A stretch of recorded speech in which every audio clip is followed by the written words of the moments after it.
Okay, let's unpack this. Imagine a world just ripped apart by war.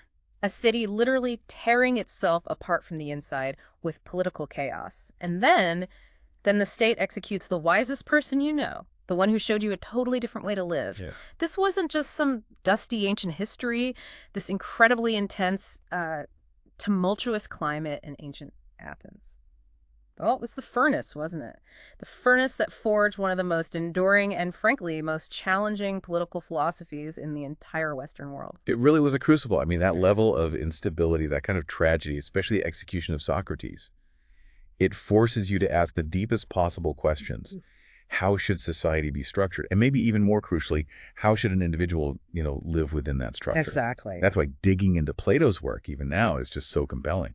And that's precisely where we're headed today. We're taking a deep dive into excerpts from Brian R. Nelson's work on Western political thought.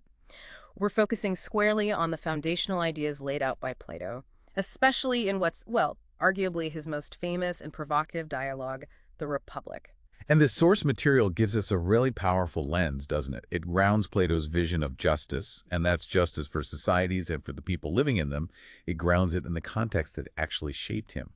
It also highlights some of the perhaps uncomfortable implications of his ideas. So our mission with this dive is to really get into the machinery of Plato's arguments. We want to follow his reasoning, pull out those key insights, and yeah, inevitably we'll bump up against some of the points of tension, the criticisms that arise even within his own complex work, as our source points out. Right. It's about understanding why these ancient ideas don't just sit in a dusty textbook, why they continue to resonate and spark debate thousands of years later. It's definitely not just historical curiosity. It's a direct response to these fundamental, really difficult problems about power, about truth, and what actually constitutes the good life, both first as individuals and, collectively. Right. So let's really set the scene first. Section 1 in our source plunges us right into this crucible of Plato's thought. What was Athens actually like during this period, the period that so shaped him? Well, it was a city, really a whole world, in deep crisis. The Peloponnesian War is absolutely central here. Started at 431 BC, didn't end until 404 BC. And the source really emphasizes this wasn't just, Athens versus Sparta. No. It dragged the entire Hellenic world into it and ultimately resulted, as the source notes, in the common ruin of all concerned. Just devastation. And ruin. That's not just about losing battles, is it? The source points out this war marked the beginning of the end for that incredibly vibrant golden age of Greek history. The era that gave us the art, the literature, the philosophy, the political forms that are still, foundational to the Western world. It was a kind of comprehensive disintegration. Exactly. And on top of that external conflict, Athens was just plagued by constant internal strife. The source talks about ceaseless political discord, these bitter struggles for power between different classes.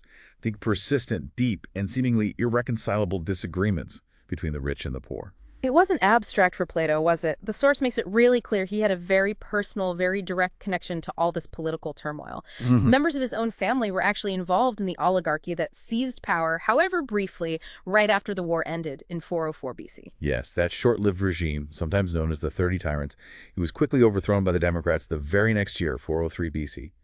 And it was this democratic regime, the one that overthrew his family's allies, that then put his mentor, Socrates, on trial and executed him. That just underscores the personal stakes for Plato, doesn't it? And the source highlights this common thread Plato observed running through all this chaos. The war, the class conflict, the political instability. It was people's seeming inability or maybe unwillingness to look beyond their immediate self-interest. Thucydides, the historian, saw it too. Yeah, they both did. They looked at this period and saw people who were, as the source puts it, incapable of conceiving of any kind of larger good beyond themselves. And the consequence, again and again, was just common ruin and common misery. This experience profoundly shaped Plato. He had to be asking, how can we possibly build a society that doesn't constantly collapse into this kind of self-interested destruction? And for Plato, the answer, or at least the path towards it, initially came through Socrates. The source emphasizes just how transformative Socrates was for him. Plato came from an aristocratic background, right? Born into a class where going to politics was considered an honorable and noble profession. It was kind of the expected path. But the actual politics he saw around him, the source tells us it appalled him, just disgusted him. And Socrates offered him something different, something he came to see as superior. the philosophical life, compared to the life of a politician just driven by power and self-interest. But then, that democratic regime executed Socrates. And according to our source, that tragic event compelled Plato to this realization, maybe even more intensely than Socrates himself had, that philosophy and politics, well, they cannot be kept apart. You simply can't retreat into quiet philosophical contemplation when the political realm is capable of such profound injustice. That was a critical turning point. It absolutely pushed Plato to think philosophically about politics in a way that was much deeper and more radical than perhaps Socrates had explored. The source argues this is why Plato isn't just a philosopher. He's the first real political philosopher in the Western world. Huh. He wasn't just contemplating abstract truths. He was driven by the very real, very painful consequences of a society that fundamentally lacked wisdom and justice. And it's vital to grasp, isn't it, that Plato's political ideas don't exist in some kind of vacuum. Our source stresses that his political theory is woven into a much larger, comprehensive philosophical system. Built on expanding Socrates' insights, it's described like a huge building where every part, ethics, psychology, economics, sociology, it's all integrated, all interconnected. Yeah, the source contrasts this with what Plato would likely see as the sheer absurdity of modern social science, which often carves itself up into these separate, disconnected subfields. For Plato, you couldn't possibly understand the political structure of a society without understanding the fundamental nature of the human beings who make it up, their ethics, their motivations, everything. And his theory wasn't just, an intellectual exercise. It was explicitly intended to change existing conditions. Unlike Socrates, who mostly just engaged in public discourse, wandering the streets, Right. Plato took a really concrete step. He founded the academy, often recognized as the first university. And the purpose of the academy was twofold, wasn't it? It was a place for teaching philosophy, sure, but it was also explicitly aimed at reforming Greek politics. The whole idea was to train individuals in philosophical truth and then send them out to lead, to actually make a difference. But the source notes the results were, well, pretty discouraging, to put it mildly. The same old irrational politics prevailed no matter what the philosopher taught. This led to great dismay for Plato, and it seems to have fueled a significant amount of his hostility toward the political domain. Yeah. Must have felt like banging his head against a brick wall. Oh, absolutely. It must have. And this leads us right into those legendary, though ultimately quite sad attempts Plato made himself to put his ideas into practice. The source recounts his famous expeditions to Sicily, particularly the court of the tyrant Dionysius I in Syracuse. He first visited around 387 BC when he was in his early 40s, and he met Dion, the tyrant's brother-in-law, who was reportedly quite impressed by Plato's philosophy and convinced him to try teaching Dionysius himself. Dionysius I, however, was apparently less impressed, less enchanted, as the source puts it. The story goes he was so annoyed he actually sold Plato into slavery. Can you imagine? Wow. Thankfully, Plato was rescued and made his way back to Athens. After that experience, he founded the academy and, according to the source, stayed there for 20 years, supposedly glad to be rid of politics. You'd think he'd learned his lesson, right? But history called again after Dionysius died. Dion summoned Plato back to try his hand with the younger tyrant, Dionysius II. And initially, there was some hope. Dionysius II showed some enthusiasm, even talked about reforming Syracuse based on Plato's teachings, but as the source puts it, he soon wearied of philosophy. He got distrustful of the relationship between Plato and Dion, eventually banished Dion, and put Plato under something like virtual house arrest. Oh, man. Plato eventually secured his release and got back to Athens. Again. And even later, Dionysius II invited him back again, hoping Plato could mediate a reconciliation with Dion. The source says this also failed completely. In fact, the events that followed utterly disgusted Plato with the political sphere, leading to his final withdrawal from public activity. Just a complete disaster. The subsequent history was just brutal. Dionysius II became even more tyrannical. Dion returned and overthrew him, but then Dion himself was assassinated by one of Plato's own students. No. Yes.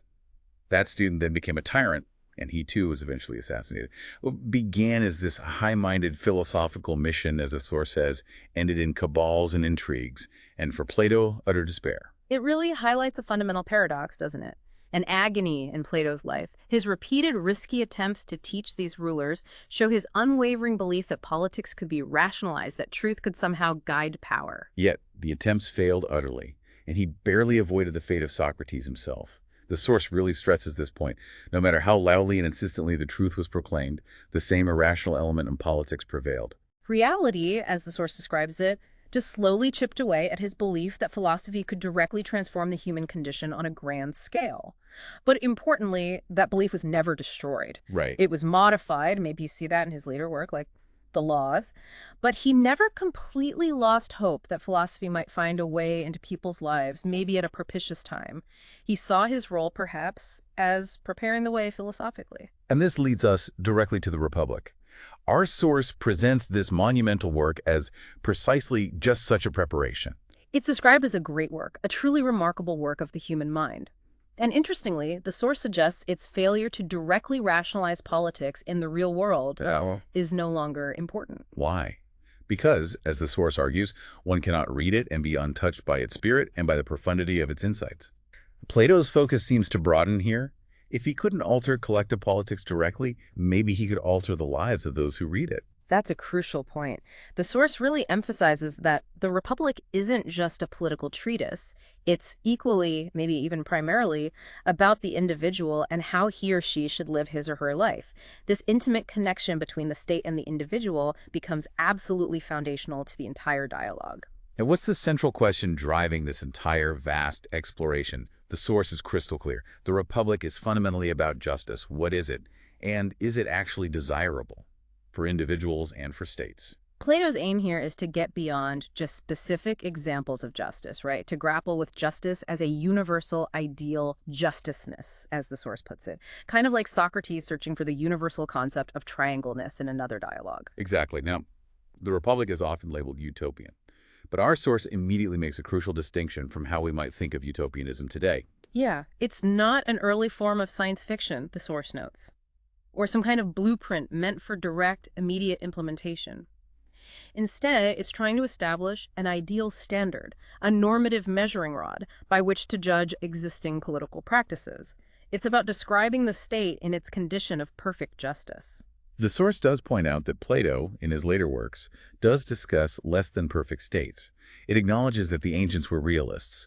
They understood that the ideal usually cannot, as a general rule, be attained in the real world. Right. But the source powerfully argues, without that ideal standard, they could say nothing about the real. How can you even identify an unjust political system or practice, the question goes, if we do not know the ideal of justice? Yeah. It's like trying to measure something without a ruler. The ideal provides the necessary context for judgment. So the ideal state isn't some naive fantasy, it's actually a philosophical tool for critique. The opening pages of the Republic lay this foundation, hinting early on that justice is the greatest good that people can attain, both individually and as a community. The scene opens, as the source describes, at the home of Cephalus, an old and respected man. Socrates and others are visiting, and the conversation naturally drifts towards that fundamental question. What is right conduct? What is justice? Cephalus offers a pretty straightforward traditional definition. Justice is simply telling the truth and paying back one's debts. Seems reasonable enough on the surface, right? It does. But Socrates, true to form, uses his method to probe this. He argues it's just not comprehensive enough, and it doesn't always hold true. The source uses that classic example. If a friend lent you a weapon, but then went completely mad and asked for it back, surely you ought not to return it, right? Even though that fits Cephalus's definition of paying back a debt. Good point. Cephalus's son, Polemarchus, then jumps in. He modifies the definition based on the poet Simonides, giving every man his due, which he interprets as harming your enemies as well as helping your friends. Okay, that feels a bit more robust than just paying debts. But Socrates challenges this too, and fundamentally. He points out that hurting someone actually makes them worse, less virtuous, or, as the Greeks understood it, less excellent. And since justice is a peculiarly human excellence, harming someone must therefore make them less just. Okay, and here's the core Socratic point in that refutation. Justice cannot be the cause of injustice. You can't produce injustice from justice. He uses those analogies from the crafts again, doesn't he? A musician or a writing master doesn't make their pupils worse at their craft by teaching them the skill. Exactly. A teacher of virtue can't make pupils less virtuous by teaching virtue. It's logically inconsistent. This is where the dialogue takes a really dramatic turn with the entrance of Thrasymachus. The source describes him so vividly, a brute, renowned teacher of rhetoric, who just vociferously objects to Socrates' method. He's clearly frustrated by Socrates just asking questions and not giving a direct answer himself. He accuses him of shamming ignorance. But Socrates isn't just playing games, is he? As the source explains, his ignorance is precisely the necessary starting point for his dialectical method of attaining conceptual knowledge. He asks questions to lead others and himself towards a deeper understanding of these universal concepts. But Thrasymachus doesn't get it. No, the source notes Thrasymachus understands nothing of this. Mm. He doesn't grasp the underlying Socratic philosophy, the search for universal truths. He's presented as an extreme sophist who, perhaps without even fully realizing it, basically denies the possibility of attaining conceptual knowledge of ethical principles. He just sees Socrates as another clever sophist using tricks. And it's this philosophical blindness, this lack of understanding, that allows Socrates to quickly trap him when Thrasymachus offers his own definition of justice. And what a definition it is. It's immediately political. For Thrasymachus, what is just or right means nothing but what is to the interest of the stronger party. The source concisely boils it down. In other words, might makes right. Wow. Our source immediately flags that this definition is identical to Callicles in the Gorgias, reminding us that Socrates had already tackled that idea. He responded by pointing out that if justice is just producible to power, then all will be disorder and disharmony. Yeah, this hints at Socrates' eventual position, though he hasn't laid it out yet, that justice, like any virtue, is fundamentally an expression of harmonious relationships, both within an individual soul and within society as a whole. But before revealing his own view, Socrates engages Thrasymachus in dialectic, right? He challenges his definition. He asks, pretty straightforwardly, if rulers, the stronger party, ever make mistakes. Thrasymachus grudgingly has to admit, yeah, sometimes they do. Then Socrates follows up. Okay. If rulers mistakenly make laws that are actually harmful to themselves, are they then, by Thrasymachus' own definition, acting unjustly? Since justice is supposed to be in the interest of the stronger, again, Thrasymachus has to agree. And in doing so, as the source highlights, Thrasymachus has unwittingly conceded a core Socratic idea that virtue, and in this case statesmanship, is knowledge, not power. You actually need knowledge to avoid making those self-harming mistakes. Of course, Thrasymachus still means knowledge of the leader's self-interest. Socrates needs to push further, show that true political knowledge is much broader than just that. He does this with another round of analogies drawn from the crafts again. He asks if a physician's primary business is to earn money or to treat his patients. Thrasymachus says, well, treating patients. Socrates then asks if the interest of any craft is other than its own greatest perfection. Is the interest of a shoemaker anything other than making really fine shoes? Thrasymachus, maybe sensing a trap now, but kind of cornered by the logic, has to agree. The source notes it would be absurd to argue the physician's real interest is sickness or the shoemaker's interest is shoddy products. The clear implication, which Thrasymachus again has to concede, is that the statesman's real interest lies not in himself, but in his subjects. The source quotes Socrates' conclusion here. With government of any kind, no ruler, so far as he is acting as ruler, will study or enjoin what is for his own interest. All that he says and does will be said and done with a view to what is good and proper for the subjects for whom he practices his art.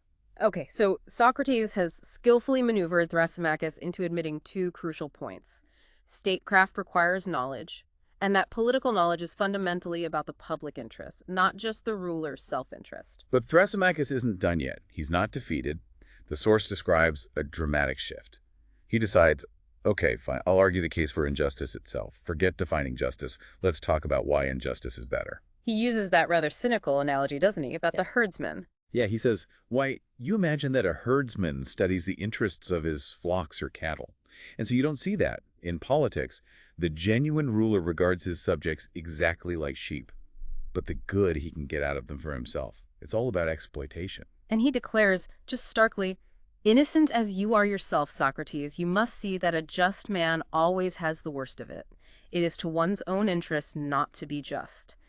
Injustice, he claims, is simply better, stronger, more profitable. Our source emphasizes that understanding and then critiquing this position is absolutely vital. Thrasymachus is appealing to what he sees as the facts of the world, the observed reality that, yeah, human beings in fact act unjustly, and often those who do seem to prosper. And here the source points out he commits that classic logical fallacy.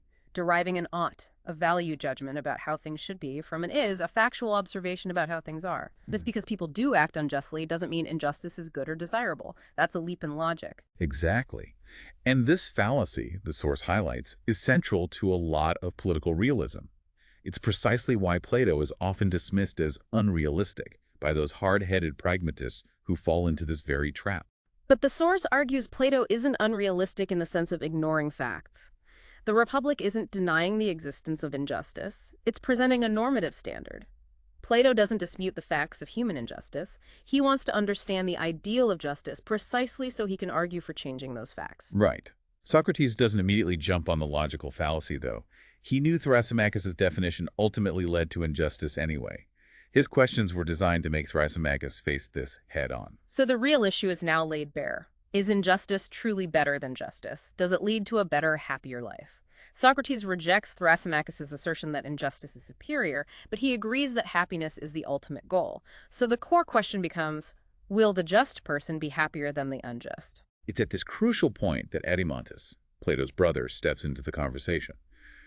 The source knows he actually sides with Socrates, but raises a really sophisticated challenge. He wants to push Socrates for a much deeper explanation of justice itself. He asks Socrates to consider the person who behaves unjustly, but is very, very careful to conceal his ill-doing under a veneer of decent behavior. The clever hypocrite, essentially. This person, Edemontus argues, seems to get the best of both worlds, doesn't he? They reap all the advantages of being free from ethical constraints in their actual actions, and they get the rewards of appearing virtuous to others, things like reputation, trust, social standing. The challenge he presents is specific and absolutely crucial for the rest of the entire dialogue. Socrates must prove justice is superior, not by pointing to external rewards or reputation, but by explaining how one is good, the other evil, in virtue of the intrinsic effect each has on its possessor, whether gods or men see it or not. Exactly. This forces Plato to define the internal value and benefit of justice for the soul itself, completely, regardless of external consequences or appearances. That's the gauntlet thrown down. And this powerful challenge really sets the course for the majority of the Republic. So how does Plato propose to answer it? How does he intend to prove that justice is intrinsically superior to injustice? The humans ought to be just, deep down. Well, the source outlines his method. Yep. He suggests they first look at justice in the state, which he argues is simply the man writ large. His reasoning is that justice will be easier to see, easier to discern in this larger picture, like looking at big letters on a sign first. And then they can apply what they learn to the smaller individual scale. Okay, makes sense as a strategy. This procedure is agreed to, but the source highlights that in doing so, they've kind of unwittingly accepted some fundamental Socratic ideas about knowledge. Yeah, because the analogy between the state and the individual only really works if justice is something that transcends both state and individual, if it's more universal than either.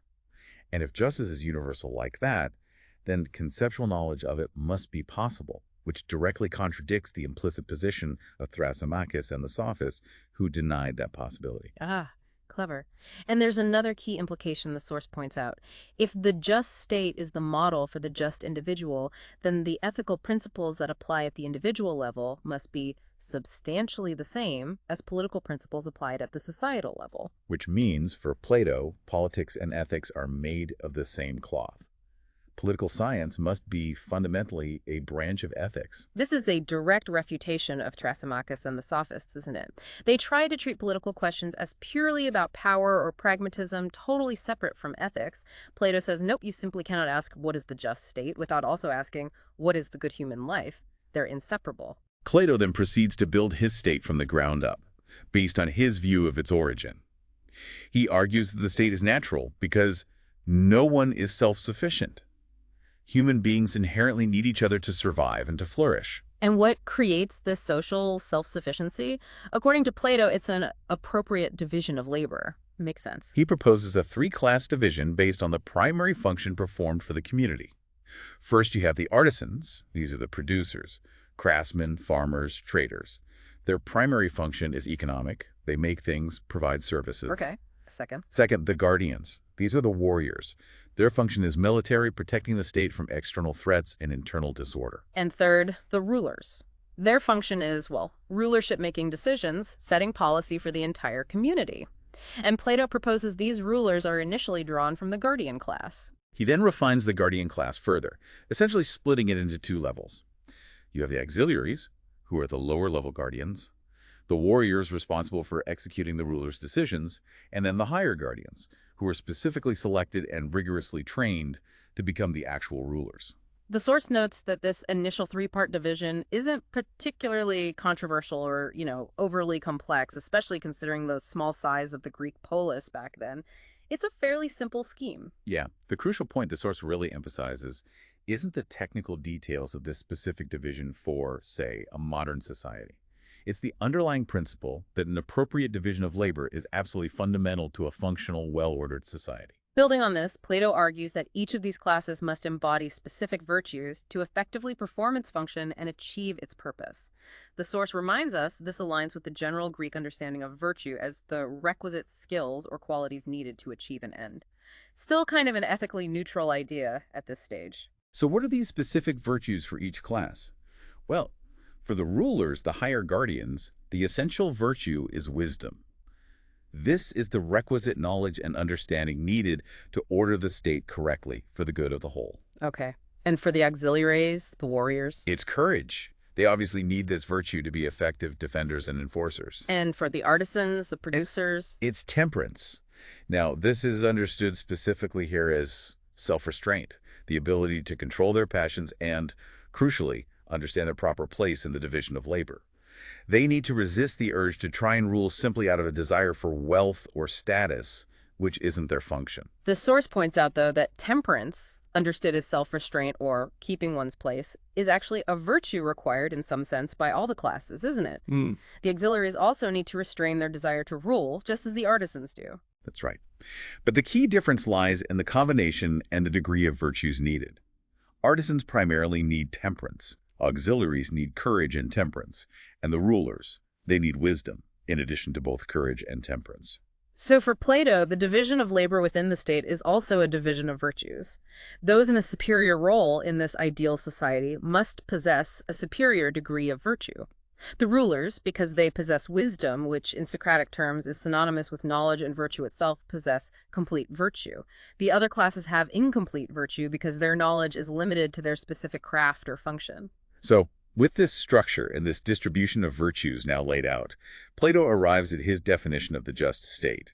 The source says he has just described it. It is a state ruled by philosophers, one where the appropriate division of classes and therefore of virtues is maintained. Harmony reigns.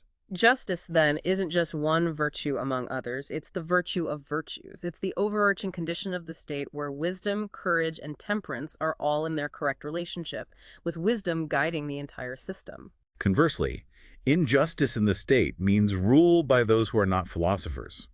It means the appropriate ordering of classes and virtues has broken down. The source equates this breakdown in political terms to class war, where those not equipped to rule struggle among each other to acquire power. And again, he saw this happening all around him in Athens, didn't he? Constantly. Think about the example the source gives. The poor wanting to overthrow the rich wanting to suppress the poor. According to Plato, neither group was acting out of concern for justice, only self-interest. They were practicing sophists, the source says. As far as Plato was concerned, their motivations were flawed. So the supposed advantages of philosophic rulership become pretty clear from this analysis. Why is it the defining characteristic of the just state? Because justice is virtue, and virtue is knowledge. Therefore, a just state must be ruled by those with the highest knowledge, the philosophers. And the specific political knowledge required, in this view, is the knowledge of how to maintain that crucial division of labor. That's the necessary condition for philosophical rulership, and thus for the appropriate ordering of virtues within the state. The source summarizes Plato's general sense of political justice here. It's harmony within the state and the absence of conflict, a condition where each performs his or her task well for the benefit of the whole. This aligns pretty well with the traditional Greek concept of justice as a principle of order and harmony, whether you're talking about a person, a state, or the whole universe. Even our modern idea of fairness still retains some of that sense of proper order, doesn't it? It does. Okay, so the logic seems to flow. State requires knowledge. The highest knowledge is wisdom, so wise people, philosophers, must rule. But here's that central paradox again, which the source highlights by quoting Plato himself. Right. Philosophers are defined by their love of knowledge, not by love of power. As the source quotes, they have no desire to rule. They're not like Thrasymachus at all. Power isn't their goal. Yet, as Plato famously says, and the source quotes, rule they must, because unless either philosophers become kings in their countries, or those who are now called kings and rulers come to be sufficiently inspired with a genuine desire for wisdom, unless, that is to say, political power and philosophy meet together, there can be no rest from troubles for states, nor yet, as I believe, for all mankind. That's the absolute crux of the practical problem after defining the ideal, isn't it? How do you actually get the people least interested in holding power into the positions of power? And then how do you ensure they stay there and don't somehow become corrupted by it anyway? This directly leads us into the practical challenges Plato addresses next, focusing very heavily on the education of these future rulers. Precisely. Assuming you can somehow persuade a philosopher to agree to rule, how do you ensure they remain philosophers? How do you ensure they continue to rule justly? The source notes two main dangers here. Others unfit to rule attempting a coup, or the philosopher rulers themselves becoming tainted by desire and starting to act out of self-interest instead of for the public good. Plato proposes several measures to try and prevent this, almost all of which involve the rulers themselves. The first is a system for selecting future rulers. Yeah, and the details of the system itself aren't as crucial as the underlying principle, which the source really emphasizes. Any child, regardless of their sex or class position, can be selected for this rigorous training if they show the capacity for understanding philosophical truths. Selection is based purely on their knowledge capacity, not artificial class or sex biases. That's a really significant point that often surprises people, I think. Plato isn't advocating for some kind of, inherited male aristocracy. The source notes this would completely contradict his whole premise that knowledge is the sole criterion for rulership. Where you're born, your gender, it's irrelevant to whether you have the potential to become a philosopher ruler. But selection alone isn't enough, in Plato's view. The source explains he proposes removing the objects of desire from the society of rulers. To achieve this, he suggests a pretty radical form of communism, specifically for the ruling class. And this applies only to the auxiliaries and rulers, right? Not the majority artisan class. That's right. Within this ruling class, there will be no private property and no individual families as we know them. Mating is carefully regulated to ensure a pool of future rulers, and it happens outside of any traditional family structure. Children are raised communally, they won't know their biological parents, they will come to identify the state as their family. The purpose here, as the source clarifies, is really twofold. First, to remove the familial objects of desire from the rulers, things like accumulating wealth for your specific children or showing favoritism to family members.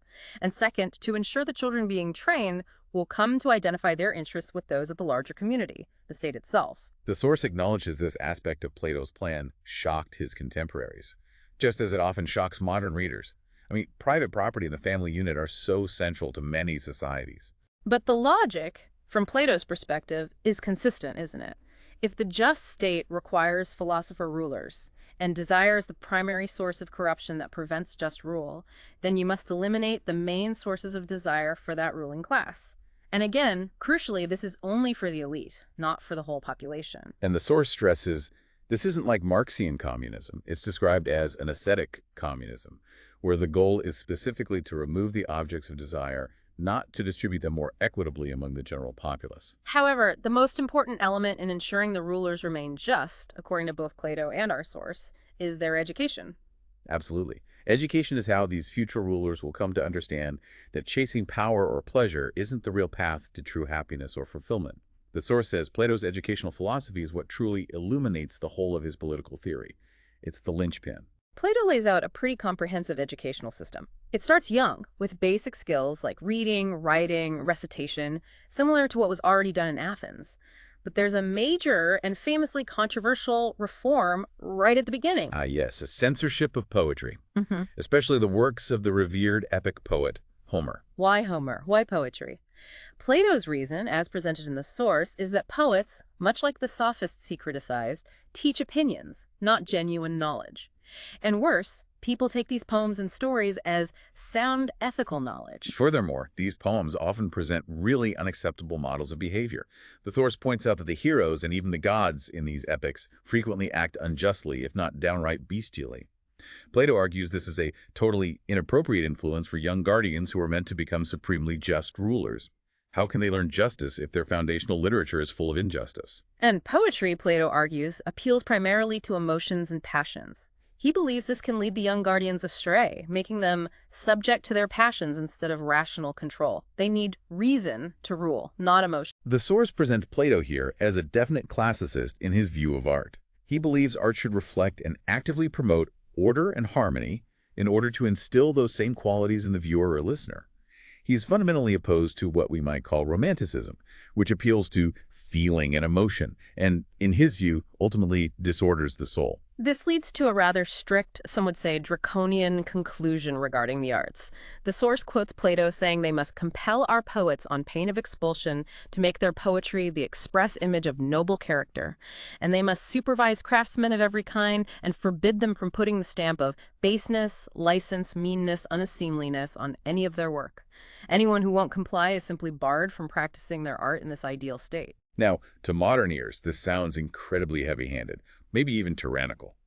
But the source explains why Plato felt this was necessary, and perhaps why it didn't seem quite as radical back then.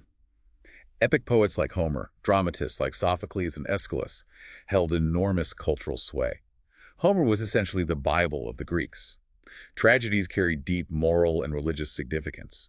Their influence was immense, perhaps, the source suggests, as intensely as Americans are influenced by television today. The key point, as the source summarizes it, is that education doesn't happen in a vacuum. Teaching one set of values in the classroom is pretty ineffective if the surrounding society, the culture, promotes contradictory values. So censorship, in Plato's view, was a necessary tool to support and reinforce the fundamental values of the just state. The purpose of this early education, and the censorship that goes with it, is fundamentally to inculcate order and harmony, which is the essence of justice, deep within the young guardians' personalities. It aims to instill these values intuitively, almost subconsciously. But the advanced education is needed to complete this process, and it does so much more directly. It moves beyond the simplicities of grammar school to the complexities of theoretical knowledge. Future rulers must understand justice not just intuitively or through habit, but philosophically as a rational principle of order. This means teaching justice itself, the ideal concept, not just particular instances or opinions about justice, getting to the universal. And the path to this pure conceptual truth involves introducing increasingly abstract and generalized truths. Students must be led to look beyond the messy, changing empirical world to the underlying, unchanging principles that structure it. The first step in this advanced training, starting around age 20 after some military service, is mathematics and geometry. The source notes this trains logical thinking and introduces the ideal of conceptual truth. You learn concepts like triangleness in the abstract before looking at physical triangles. However, it's still seen as partly bound to the senses because you use diagrams or numbers. Okay, so math is important, but it's only a step because it still relies on sensory aids. The ultimate goal is pure conceptual knowledge, completely detached from the senses. So after about 10 years of intense mathematical training, a very select few are chosen for the next stage, training in the dialectic. The dialectic, as the source reminds us, is essentially Socrates' method refined into a formal discipline. It's a method of rigorous questioning and disputation aimed at achieving knowledge of universal principles. Crucially, unlike math, it does not rely upon visual images. It aims directly at truth itself, moving towards a comprehension of the eternal and unchanging structure of the entire cosmos. Oh, so this is the furthest point from the empirical world of appearances, the closest to the universal principles that underlie the world of sensation. Exactly. And most importantly, the source says, dialectics leads directly to knowledge of ethical principles. Through this process, the student comes to know the true meaning of justice, not just its various forms or the conflicting opinions about it, but justice itself as a perfect and unalterable concept. But Plato posits something even higher than justice, doesn't he? Something only a very few will ever grasp. The good. Yes, the good. The source describes the good as the ultimate cosmic principle of order. It's what unites both physical and ethical principles in one grand synthesis. It's what gives the entire universe meaning and a purpose. That sounds incredibly profound, but also incredibly difficult to explain. It is, because it cannot be grasped simply in logical terms. Knowing the good involves a kind of superational insight into the rational structure of the whole universe. The source acknowledges this introduces an element of mysticism, but it stresses that years of dialectic training are the necessary preparation.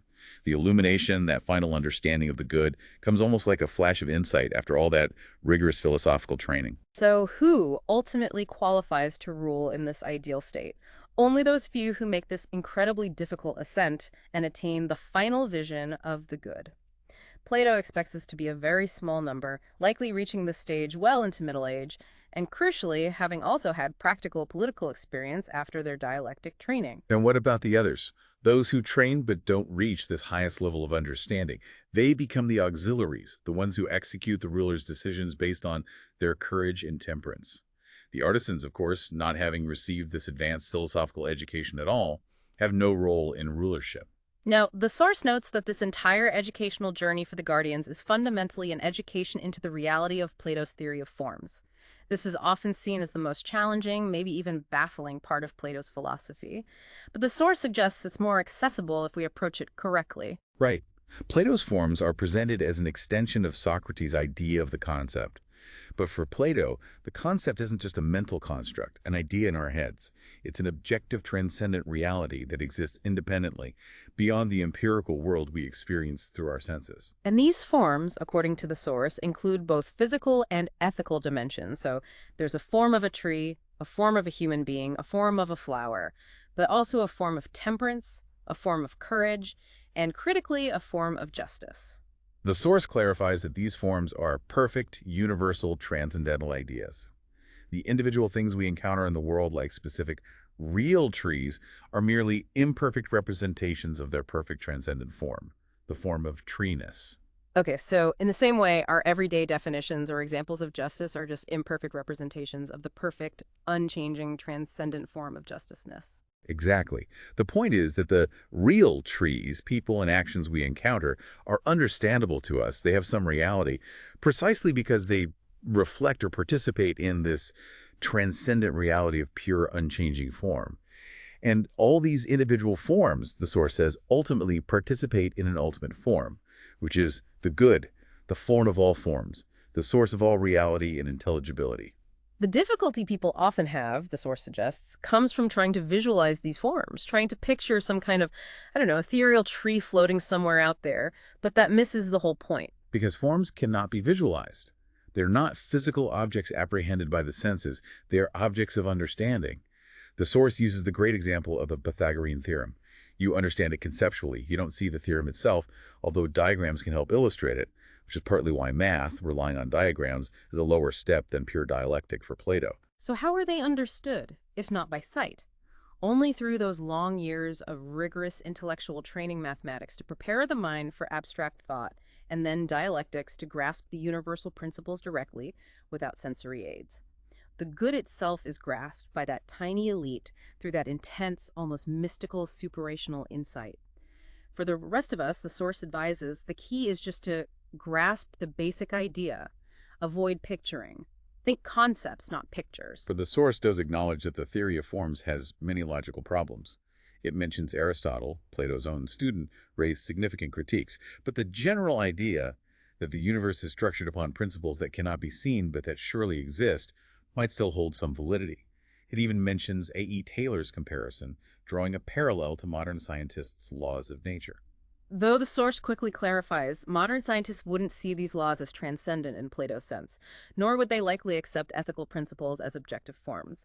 But the core notion of unseen underlying principles maybe persists in some way. However, the source identifies a really significant problem inherent in this form theory: the fundamental dualism it creates. You have this sharp split between the empirical world, the world of sensation, appearances, becoming, constant change and flux, and the non-empirical world of forms, the intelligible world of pure being, perfect stability, unchanging truth. And the entire purpose of Plato's education system is to train the rulers to understand the intelligible world of forms, which requires turning their focus away from the messy, changing realm of appearances. Math helps redirect the mind from sensory objects to unchanging, intelligible objects. Dialectic completes this turning away from the sensory. The problem with this, as the source points out quite sharply, is that politics is inherently part of the world of becoming. It's the world of human action, change, imperfection, conflict. A theory that focuses so heavily on the unchanging world of pure being faces enormous difficulties in translating itself into human terms, into the realm of politics. Now, this isn't to say Plato was unaware of political reality. The sources already emphasized he was well aware of the reality of politics. He wasn't naive. But the philosophical dualism itself makes the application of his ideal theory to the empirical world incredibly difficult and, as the source hints, maybe even potentially destructive of some important human values. We'll see how that plays out later in the critique section. Yeah. Okay, let's really dig into that application now, particularly how this ties into one of the most iconic, most memorable pieces of philosophy ever conceived, the allegory of the cave. Plato uses this allegory to make the implications of his form theory and his whole educational path vividly clear, doesn't he? He really does. It's powerful. Plato asks us to imagine people trapped deep inside a cave from childhood. They're chained in such a way that they can only look straight ahead at the back wall of the cave. Behind them, there's a walkway with a low wall, kind of like a puppet theater screen. And behind that wall, there's a fire burning. Now imagine men walking along that walkway, behind the low wall, holding up various objects, statues, or puppets, shaped like people, animals, trees, and so on, holding them up above the wall. So the fire casts shadows of these objects onto the back wall of the cave, the only thing the prisoners can see. Exactly. Having lived their entire lives like this, they would naturally assume these flickering shadows are the only reality. They wouldn't understand that the shadows are just ethereal projections, Plato calls them images, of a more basic reality that they can't actually see directly. These shadows, these images, they represent the lurest objects of contemplation, right? The furthest removed from true reality. And the state of mind corresponding to seeing only shadows is imagining. Right. Now imagine one of these prisoners is suddenly freed and forced to turn around. Initially, they're completely blinded by the firelight. It's painful. Yeah. But as their eyes adjust, they see the objects being carried along the walkway, the actual source of the shadows they've been watching. This new state of cognition, this seeing the objects themselves, is called belief. It's a step higher than just imagining shadows, but the objects they see are still just mere images of the real things that exist outside the cave entirely. They're still not seeing true reality. So what happens if this freed prisoner is then somehow dragged out of the cave altogether, forced up into the upper world, which is bathed in the brilliant light of the sun? Again, they're initially blinded, right? This time by the sun itself, which is far brighter than the cave fire. But gradually, as their eyes adjust, they are able to see the real living things, the actual plants, the animals, the people that exist in this upper world, not just crude representations or shadows. This state of mind Plato calls knowledge. And finally, as their eyes fully adjust, they can look directly at the sun itself. At this point, they grasp the true nature of reality in its entirety. The sun represents the ultimate source, the good, the cause of all things, the source that gives order, life, and intelligibility to everything in the upper world.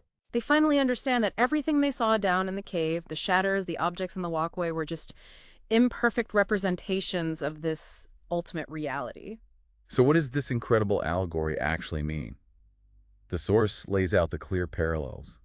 The cave represents the world of appearances, the sensory world where most people live their lives, trapped by their limited perspective. And the world outside the cave. That's the intelligible world of forms, the realm of true, unchanging reality. And the sun represents the good, the ultimate form, the source of all other forms, and the cause of their mutual order and harmony. The whole journey out of the cave symbolizes the difficult search for philosophical truth, leaving behind the false or imperfect images of reality for the upper world of pure, unchanging forms, which are the true objects of knowledge. The source makes a key point here. You simply cannot have knowledge of shadows because they aren't truly real. They are ceaselessly shifting and changing. Because they constantly change, there is no way that people can agree among themselves on their meaning. Shadows and images belong to the unstable world of becoming, and therefore are not the proper objects of stable, reliable knowledge. Whereas the upper world, the intelligible realm of pure being, is the proper object of knowledge because it represents the unchanging reality that transcends mere appearances. That's where truth resides. So the cave is essentially the realm of opinion. Most people live their lives holding opinions about justice, about beauty, about what's good. Only the philosopher, the one who has made the difficult journey out of the caves, has actual knowledge of the one underlying reality that gives rise to all these shifting opinions. The big problem is, people genuinely believe their opinions are knowledge. They've spent their whole lives in the cave, accepting the shadows on the wall as the sum total of reality. And worse, they become so attached to their opinions and so fervent in their belief that they are deeply unwilling to give them up. Leaving the cave, the source notes, is described by Plato as a painful experience. The freed caveman's eyes literally ache from the unfamiliar light. Truth and knowledge don't come easily. People often prefer their comfortable, familiar illusions. Which explains why Plato speaks of the caveman being forcibly dragged out. He certainly is not going to leave on his own initiative, and the source makes it clear. It's the philosopher, the one who has already made the journey, who has to do the dragging, pulling others towards the light of truth, even if it's against their initial will. So how does this allegory connect so deeply and directly to Plato's political theory? The source explains it quite straightforwardly. Justice, courage, temperance, all the virtues, these are forms. They exist in that intelligible world outside the cave. So, to gain true knowledge of the form of justice, not just opinions about it, you absolutely must leave the underworld of appearances, the realm of shifting shadows and conflicting opinions about what justice is, the endless definitions and arguments happening down there in the cave itself. And Plato's elaborate, rigorous education system for the guardians is designed precisely for this purpose, to drag the young guardians out of this cave. Through mathematics and then dialectic, they are progressively introduced to more abstract concepts, preparing them until the forms, and ultimately the good itself, are revealed and comprehended. They make the ascent. The source highlights a crucial, almost inverted point here. Plato's definition of the real world is fundamentally the opposite of how most people use that term today. When someone says, look, I'm talking about the real world, they usually mean the pragmatic, messy, imperfect reality of society and politics as opposed to some abstract ideal. But for Plato, that is the illusory world of the cave. Exactly. For Plato, people like the sophists, the pragmatic politicians, the so-called hard-headed realists, they are the ones living in an unreal world of shadows and illusions that they mistake for reality. The source quotes Plato's famous, rather cutting line, "The public itself is the greatest of all sophists. Public opinion, which shifts and changes just like shadows on the wall, is the chief source of the illusory values in which people mistakenly come to believe." This takes us right back to Thrasymachus. His defense of injustice, that's just a false opinion in Plato's eyes. He's a man of the cave, and he's defending the politics of the cave. The hard-headed types value things like wealth and pleasure, seeing power as the means to get them. But Plato counters that wealth and power are just mere shadows on the wall of a cave. People chase them frantically, thinking they'll bring happiness, but this notion of happiness itself is just an illusion derived from watching shadows. The source notes that the truth of the upper world would set them free, but they prefer not to leave the cave. And worse, they are often arrogant in their ignorance.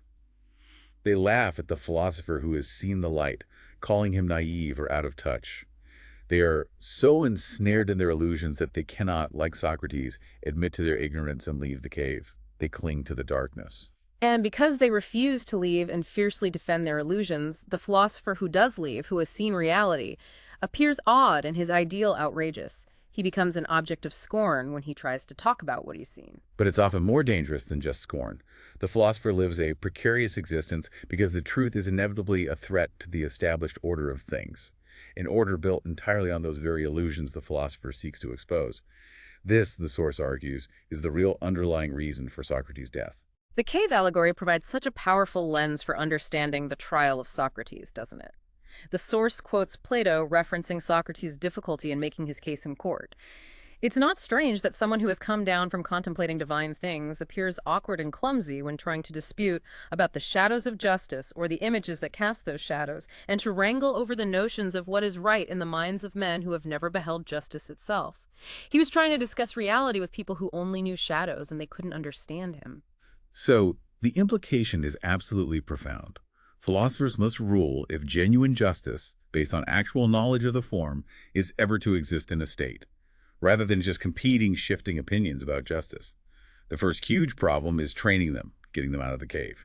The second problem might be even harder, compelling them to return to the cave after they've seen the light of the sun. The source emphasizes that if leaving the cave was painful, returning is doubly painful. Why would you want to go back? The philosopher has seen the ultimate reality, the good.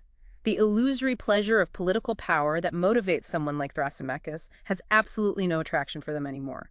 The shadows of power, wealth, and status are no longer worthy of consideration.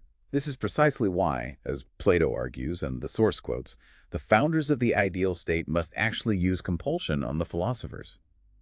It is for us, then, as founders of a commonwealth, to bring compulsion to bear on the noblest natures. They must be made to climb the ascent to the vision of goodness. And when they have looked upon it long enough, they must not be allowed to remain on the heights, refusing to come down again to the prisoners or to take any part in their labors and rewards. They have a duty to return and rule, even if they don't want to. This compulsion isn't about tyranny in the usual sense, is it? It's presented as a kind of philosophical necessity. Because the philosopher, having experienced the pure contemplation of the good, would naturally much prefer to remain there in the world of forms. Returning to the cave, to the world of messy, changing appearances and ignorant opinions is difficult, painful, and seems almost pointless compared to the vision of absolute truth. But they must return, for the sake of bringing justice to the state. Okay, so now that Plato has laid out the intricate structure of the ideal state and explained the incredibly rigorous education of its philosopher rulers, he finally returns to the original challenge posed way back by Adeimantus. What about justice in the individual? The question is, what relationship does Plato's political theory bear to the question of what is the just human being? How does the big picture relate to the small? The source reminds us Plato's starting point for this whole investigation was the analogy. The state is simply the man writ large, and therefore the ideal state serves as the model for the just person. Right. In the ideal state, justice is that harmonious condition where each class performs its function properly, with wisdom, the philosophers, guiding the whole, maintaining the correct relationship on wisdom, courage, and temperance. So applying this model to the individual, the source explains that the just person is one in whom the philosophic element, reason, rules the soul. Reason is in charge. Plato uses an analogy for the human soul, dividing it into three parts, which are directly analogous to the state's classes and their specific virtues. You have reason, which rules the soul corresponding to the rulers and their virtue of wisdom. Then there's spirit or emotion, corresponding to the auxiliaries and their virtue of courage. And finally, appetite or desire, corresponding to the artisans and their virtue of temperance, self-control. Justice in the individual soul, then, is all about maintaining this proper internal relationship. Reason ruling over the spirit and the unruly appetites and desires. The virtues, wisdom, courage, temperance are necessary qualities for the individual soul to be well ordered, just as they are for the state. Conversely, the unjust person is one in whom this internal division of labor, this hierarchy within the soul or psyche, has completely broken down. The passions and desires are ruling the roost instead of reason. Such a person is, in Plato's view, fundamentally irrational, driven this way and that by uncontrolled desires. They are ceaselessly chasing illusions of happiness because of a lack of knowledge of what constitutes real happiness and real fulfillment. They're lost. So does this finally answer Adeimantus' challenge about the intrinsic value of justice, independent of any external rewards or reputation? The source says, clearly an answer is no longer required. At this point in Plato's argument, the case has been made implicitly. Because the unjust person, ruled by conflicting and chaotic desires, is described as a slave to the desires. In short, neurotic, unfulfilled, lacking in purpose and direction, and chasing illusions of happiness. They aren't free at all. They are in a constant state of internal disharmony and conflict. Miserable, basically. The just life. In stark contrast, the life ruled by reason and ordered according to knowledge of the good is intrinsically the best because it is the happiest. It's a life of internal harmony, liberated from the tyranny of uncontrolled passions, precisely by understanding their limited importance. That's a key Socratic idea coming through again. Understanding leads to freedom, not just suppression. However, Plato is also a realist, isn't he? At least about the empirical world, the world of becoming and constant change. He understands that his ideal state, as a human institution existing in this world, must inevitably disintegrate. It's subject to change and flux, just like everything else we experience through our senses.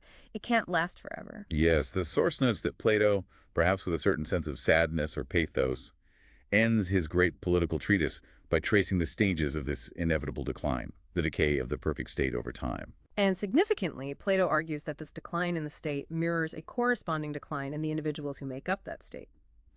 If the state is simply the man writ large, then as justice and the other virtues begin to deteriorate at the collective level, they will deteriorate within the souls or personalities of the citizenry as well. This is because, much like many modern social scientists believe, Plato thinks human personality is largely shaped by its social and political environment, its constitution, which for him means the entire complex of social and political relationships and values. You become like the society you live in. The source acknowledges that the accuracy of this specific historical analysis, the sequence of decline, is certainly debatable. It probably depends a lot on your own political perspective. But if the general pattern seems to hold true across different times and places, well, it's certainly worth taking seriously. Plato traces the stages of this decline, both in the state and in the corresponding type of individual soul that becomes dominant in each stage. The starting point, of course, is the just state, ruled by philosophers, and the just soul, ruled by reason, which leads to true happiness. The first step down the slippery slope begins, intriguingly, within the ruling class itself, with an error in selection or education. Some rulers begin to deviate from pure philosophical principle. Maybe they reinstitute private property, they allow desire, specifically the desire for honor or military glory, to override reason. They might even start to enslave the citizenry for non-philosophical pursuits, like constant warfare. This leads to the first degenerate form of state, a democracy. This is basically a garrison state ruled by the auxiliaries, the warrior class. Their primary virtue isn't wisdom, but courage, and they value honor and victory above knowledge and justice. Think Sparta, maybe? And the corresponding individual is the timocratic soul. In this person, reason is weakened, and the spirit or emotional element, the part that loves competition and honor, dominates. They are less interested in wisdom and contemplation, much more focused on competitive achievement and gaining public honor. Okay, the second step down. The children of these timocrats, growing up surrounded by a focus on honor and perhaps the spoils of war, begin to desire wealth purely for its own sake, not just as a means to support warfare or leisure for training. Greed starts to creep in. This results in oligarchy, which means rule by the few rich. The source notes these rulers possess neither true wisdom nor genuine courage. They might have a kind of imperfect temperance, a restraint of obviously illicit desires, but it's driven not by principle but by the fear of losing their accumulated wealth. Their outward respectability, their focus on hard work and saving, often hides an inner corruption fueled by the lust for gold. The corresponding individual is the oligarchical soul. In this person, the spirit-emotion element is further weakened. They are driven primarily by appetite, but specifically the desire for wealth. Reason in this soul becomes merely a tool serving that dominant appetite. It calculates how to get richer. Other appetites, like lust or gluttony, might be restrained, but only because indulging them might interfere with making more money. It's a very narrow focus. The third step down. The children of the oligarchs, accustomed to wealth they didn't earn themselves, lack even the grudging self-restraint of their parents. They certainly lack courage or wisdom. Their souls are basically devoid of temperance. This leads to democracy, rule by the many. The source says this regime is characterized by a kind of chaotic desire for the whole variety of petty pleasures. Above all else, they value liberty, but liberty understood primarily as the freedom to pursue their every passion without restraint. Equality prevails, but it's a false equality that destroys the necessary hierarchy of virtues and classes that Plato believed essential for order. Anything goes. The corresponding individual is a democratic soul. There is no hierarchy of desires within them. All appetites are given equal rights. They are driven purely by whim, ceaselessly moving from one pleasure to another. They might flit between drinking wine, listening to music, trying diet fads, going to the gym, dabbling in superficial study, getting involved in politics for a bit, then dropping it all for something else. Their life lacks order or restraint, but is, as the source quotes Plato, somewhat ironically, called pleasant, free, and happy. The source draws a direct connection here between the democratic man and the cave allegory. These individuals are full-fledged citizens of the cave, chained by their lack of knowledge and discipline, seeing only shadows, fleeting opinions about pleasure and the good life. They ceaselessly chase the illusion of happiness without ever achieving its reality, because they mistake these shifting shadows, material things, business success, temporary health kicks, political fads, for substance. The characterization of the democratic man, the source notes, is actually almost comical in their humanness. They're like Walter Mitty characters, maybe, fantasizing about doing great things, but lacking the knowledge or discipline to do anything well.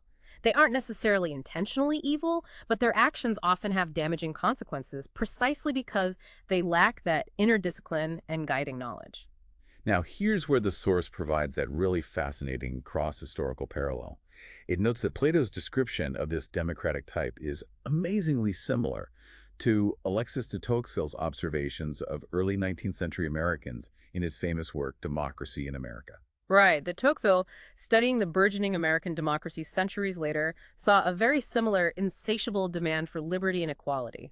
And, much like Plato predicted, he observed that Americans often used this liberty for petty and paltry pleasures, leading lives that sometimes lacked nobility and direction because they pursued a multitude of fleeting interests without a deeper knowledge of what was truly worthwhile. This striking similarity across centuries and vastly different democratic contexts.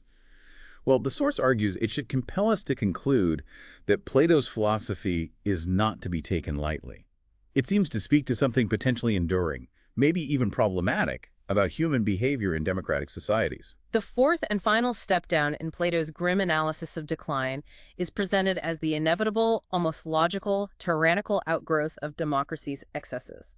He argues the poor, feeling oppressed by the wealthy in a democracy, where inequalities inevitably arise despite the focus on equality, eventually champion one man to be their protector.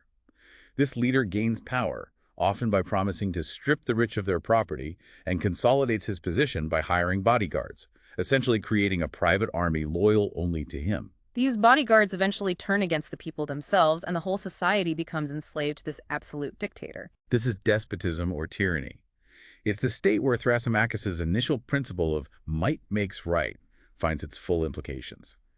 Politics is reduced entirely to a naked power struggle, resulting in absolute tyranny, which enslaves everyone and, crucially, cannot possibly make its citizens happy, despite any initial promises. But what about the tyrant himself? Remember, Thrasymachus had claimed the absolute tyrant was the happiest man because he could do absolutely anything he wanted. Plato uses the analogy of the tyrannical state to refute this completely. The tyrannical state, organized on the principle of total slavery, mirrors the despotic soul, which is similarly organized. The source quotes Plato here. If the individual is analogous to the state, we shall find the same order of things in the despot. A soul laboring under the meanest servitude, the best elements in it being enslaved, while a small part, which is also the most frenzied and corrupt, plays the master. The tyrannical soul has a peculiar structure, doesn't it? Unlike the just soul ruled by reason, it subordinates all its many desires to one supreme master passion. It's the twisted mirror image of the philosophical ruler. The philosopher subordinates all lower elements to the highest principle, wisdom the good. The despot, conversely, eliminates wisdom entirely and subordinates everything else, reason, spirit, other appetites, to the satiation of a single master passion. The source describes this master passion as the very opposite of wisdom. It's the principle of evil for its own sake, a force that champions the idle appetites which are for dividing among themselves all available plunder within the soul, just as the political despot champions the poor in plundering the rich in the state. This master passion removes rational control entirely. Madness rules the soul. The force quotes Plato's chilling description of this internal takeover. This passion, as leader of the soul, takes madness for captain of its guard and breaks out in frenzy. If it can lay hold upon any thoughts or desires that are of good report and still be capable of shame, it kills them or drives them forth, until it has purged the soul of all sobriety and called in the partisans of madness to fill the vacant place. It's a complete corruption. Plato explicitly connects this master passion and the tyrannical spirit to familiar human states. Is not this the reason why lust has long since been called a tyrant? A drunken man, too, has something of this tyrannical spirit, and so has the lunatic who dreams that he can lord it over all mankind and heaven besides. Thus, when nature or habit or both have combined the traits of drunkenness, lust, and lunacy, then you have the perfect specimen of the despotic man. Can anyone combining drunkenness, lust, and lunacy possibly be happy? The source, echoing Plato, says clearly not. Plato's powerful conclusion is that the more power he acquires to satiate his lust, the more enslaved he becomes to his master passion and the more miserable his life. Thrasymachus' initial claim that the tyrant is happiest is utterly, devastatingly refuted. The tyrant is portrayed as a citizen of the very depths of the cave. His entire life is a total illusion, driven relentlessly by a master passion aimed at an forever unattainable happiness.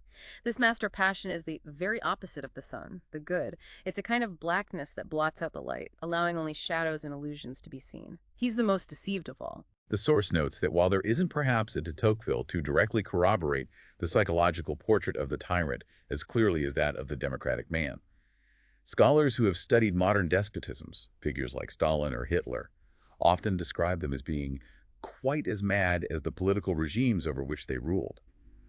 There seems to be a connection.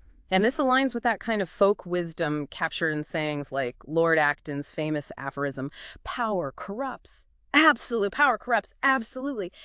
The idea that power wielded without the guidance of knowledge, without that crucial wisdom and temperance Plato emphasized, inevitably corrupts the personality, potentially even to the point of madness. So, looking back at Plato's incredibly ambitious vision laid out on the Republic, how should we ultimately judge it? The source offers a kind of dual assessment. On its ability to help us comprehend political and social reality, the Republic is deemed a huge success. Plato's profound analysis of the intricate relationship between the self and the polity has illuminated our understanding of politics through the centuries. It has genuinely stood the test of time in that respect. However, on its ability to actually change people's collective politics for the better, the source is quite blunt. We cannot claim that politics has changed for the better since Plato's time.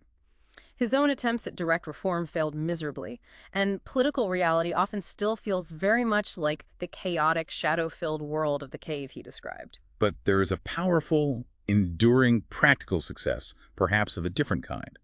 While it hasn't fundamentally transformed collective political life on a grand scale, the source notes that for over 2,000 years, it has continued to inspire some people to transform their own lives. This ties right back to Plato's core intent, doesn't it? And his analogy of state and individual justice. If perfect justice seems perpetually unattainable in the messy political sphere, the source suggests, it may still be acquired by the individual who desires to possess it. Because ethics and politics are fundamentally one in his view, mastering the principles of the just state laid out in the ship. The Republic equips you, the reader, to master the principles for living a just life yourself. Yeah, the source includes that particularly moving passage from the end of the Republic, where Socrates and Glaucon are discussing the just man's relationship to the politics of his actual city. Socrates says the truly just man will participate in politics, but not necessarily those of his birth country, unless some miraculous change should come about. Glaucon, understanding the implication, asks if Socrates means the ideal commonwealth we've been founding in the realm of discourse, for I think it nowhere exists on earth. It's just an idea. And Socrates confirms that, yes, it exists in their discussion as an ideal, and adds that perhaps there is a pattern set up in the heavens for one who desires to see it and seeing it to found one in himself. He concludes beautifully, but whether it exists anywhere or ever will exist is no matter, for this is the only commonwealth in whose politics he can ever take part, the internal one. The source rightly calls the Republic noble, profound, and moving, for culminating in this deeply personal, almost inward-looking idea. Nevertheless, the source is also very clear that the Republic is not above criticism. It contains serious contradictions and inconsistencies. But these aren't presented as reasons to simply dismiss the work. Rather, these inconsistencies are seen as valuable because they illuminate our understanding of politics in their own way, and they raise fundamental theoretical questions. Plato, the source argues, was too great a theorist to achieve consistency at the expense of honesty. He has to be taken seriously, even where, perhaps especially where, he seems to contradict himself. So what are some of these major inconsistencies the source highlights? The first one is the tension between that core Socratic premise that virtue is knowledge and Plato's apparent deep-seated concern about ruler corruption. Right. Plato goes to such extreme lengths with the selection process, the rigorous decades-long education, even the radical communism for the ruling class, precisely because he seems deeply concerned that even those who attain the highest knowledge might still become painted by desire and start to rule unjustly for their own benefit. But as the source asks, if virtue is knowledge, how can rulers who genuinely possess that knowledge even be tempted to act unjustly? Socrates' original idea seemed to imply you simply couldn't truly know the good and then choose to do the bad. Yet Plato seems to doubt this very Socratic premise that serves as his foundation. It's a real tension. This doubt is further confirmed, the source argues, by another famously controversial aspect of Plato's ideal state, the necessity of the noble lie, or the myth of metals. The source presents this as a significant inconsistency, because using a myth, a deliberate falsehood, fundamentally contradicts Plato's assertion that justice and virtue are grounded in knowledge and truth. The myth, intended for the whole community, including the rulers themselves eventually, says that people were all fashioned from the earth, but God mixed different metals into their souls: gold for the rulers, silver for the auxiliaries, brass and iron for the artisans and farmers. Mobility between classes is explained by the metal in your soul, not your parents' lineage, but it's absolutely forbidden for anyone with a brass or iron soul to rule, as that would bring ruin to the state. The problem, the source points out quite sharply, is that a myth, however noble its intention, is inherently a shadow, an illusion, part of the world of becoming. It's contrary to truth. The very fact that Plato feels he must resort to using a lie which the source interjects is itself an act of injustice, within the framework of truth as justice to hold his ideal state together, indicates that even he recognized the limited capacity of truth to reform politics. This suggests, perhaps, that Plato came to see a fundamental irrationality embedded in politics that philosophy alone couldn't fully overcome. Or maybe that philosophy and politics can never be united as wholly and completely as Plato had hoped. The ideal couldn't quite bridge the gap to reality without some non-rational glue. The source returns to that idea that Plato was too great a theorist to achieve consistency at the expense of honesty, suggesting he may have doubted his own theory at the core regarding the practical power of pure truth in the messy empirical world. A third related criticism the source brings up is the very sharp, almost unbridgeable division Plato creates between the philosophers and the non-philosophers. The noble lie, for instance, must be accepted primarily by those who don't rule, the majority whose capacity for philosophical reason Plato seems to view as most limited. Plato essentially excludes the vast majority of people from engaging in the philosophical quest for knowledge.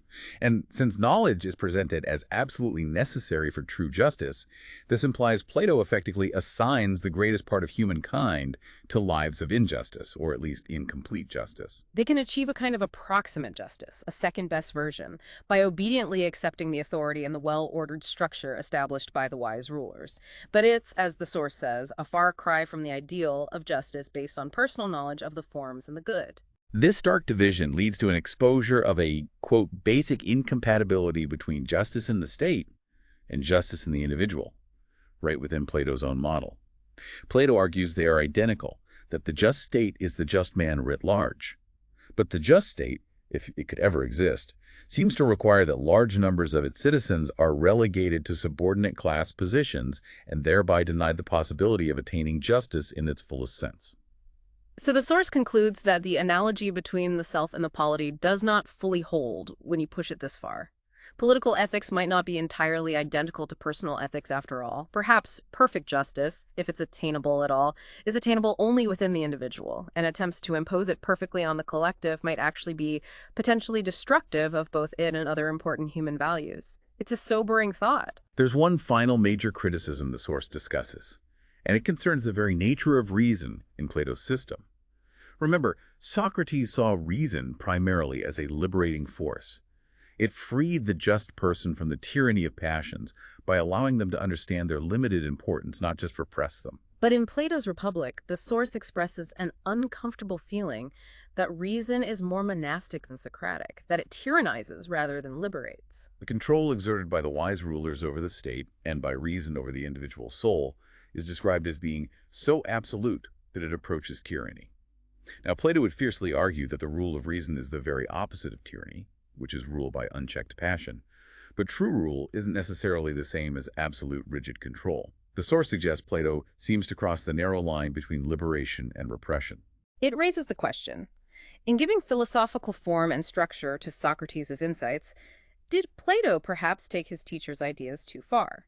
Socrates himself was arguably more democratic in the sense that he seemed to believe reason could potentially liberate all people willing to undertake the philosophical journey. He criticized Athenian democracy for its ignorant rulers, sure, but as the source notes, he didn't seem to claim that only a tiny select few could ever attain wisdom. By placing philosophy and true justice effectively beyond the reach of most ordinary people, Plato not only arguably made genuine justice impossible for the many, he may have inadvertently made reason itself feel more a repressive than a liberating element for both the state and the individual soul in his ideal commonwealth. Wow. Okay, so we've journeyed through the absolute chaos that shaped Plato. We've explored his incredibly detailed vision of a just state and a just soul. We've witnessed its inevitable tragic decline, and we've wrestled with some profound criticisms that his own work seems to invite. Where does this deep dive leave you, the listener, grappling with all this? Well, the source really leaves us with a core tension, doesn't it? Plato powerfully shows us that knowledge points towards objective ethical truths that we ought to integrate into our lives and our societies. But his system, particularly as laid out in the Republic, perhaps pushes the idea of reason's necessary control too far, making it feel less like liberation and more like a kind of benevolent tyranny. On the other hand, you have figures like Thrasymachus and the Sophists representing the opposite extreme, denying the very existence of objective ethical knowledge and truth altogether, leaving only the bleak landscape of power struggles and self-interest. This raises a fundamental question the source points towards. Can Plato's powerful, compelling vision be modified? Can it be somehow softened or made more flexible to better reflect the complex, often messy realities of human nature and politics? The source notes Plato himself began this process in his later works, like the Laws, and his greatest student, Aristotle, arguably completed it by developing a different approach. But for you, the person grappling with these ideas right now, Plato's deep dive into justice forces some incredibly personal, maybe uncomfortable questions. What does justice truly mean in your own life? Can you be genuinely just, living according to principle, if the world around you seems to operate largely on injustice and self-interest? Are you, perhaps without realizing it, like Plato's democratic man, constantly chasing shifting shadows of happiness, status, wealth, fleeting pleasures, the next new thing? Or are you seeking something more enduring, something more real, like the unchanging form of the good, or at least internal harmony and integrity? And perhaps the most challenging question of all, are you willing to be metaphorically dragged out of your own comfortable cave, willing to face the sometimes painful light of truth, even if it means questioning your most cherished opinions and beliefs about how the world works or how you should live within it? Consider Plato's final, almost poignant reflection that the source shares. If perfect justice is indeed ultimately unattainable in the messy empirical world of politics, if the ideal state exists only as a pattern set up in the heavens, what does that really say about the whole pursuit of justice in collective political life? And if, as Socrates suggests, the only commonwealth in whose politics perfect justice can truly be founded and participated in is the one you build in himself within your own soul, what does that imply about the ultimate location and perhaps the ultimate nature of the just life? It's a question that is echoed across millennia and one that Plato's Republic compels each and every reader to confront for themselves.